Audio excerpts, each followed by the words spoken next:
Okay, I'm gonna be reviewing this e-bike. It's Extreme Power, and it's a super good bike, but it's a little bit too small. It says it's for a 13-year-old, but kind of not. And these brakes aren't good, and no suspension at all.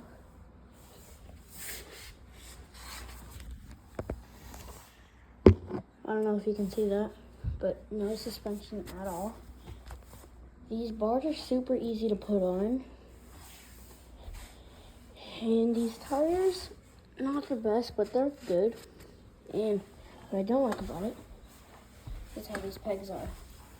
Pegs, pedals, whatever. Like, I've hit myself a bunch of times on my knee. Like, say this is my knee. I've hit myself like that.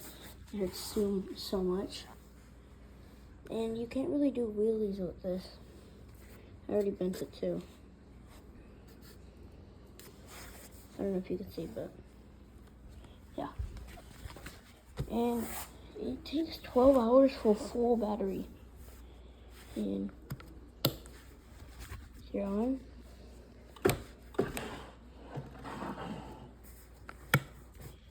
It goes like 15 miles per hour.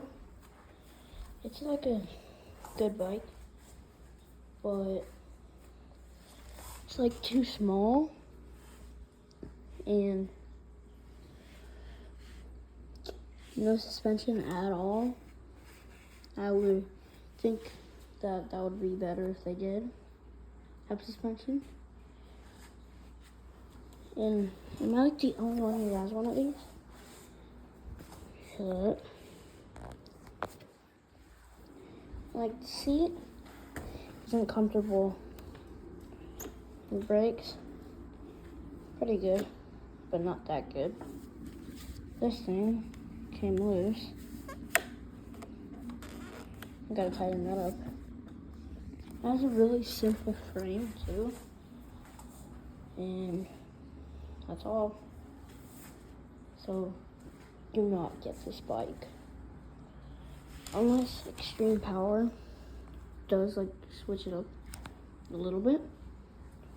Like, at least if they could add suspension right here or in the back for popping wheelies. And you can't even take the seat off. It's just attached to this little frame. And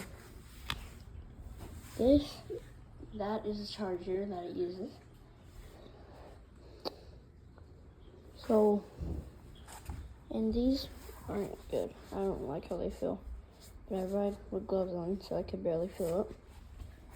Well, overall, I give this bike I'm gonna say like 5 out of 10. Okay, well, that's all for now.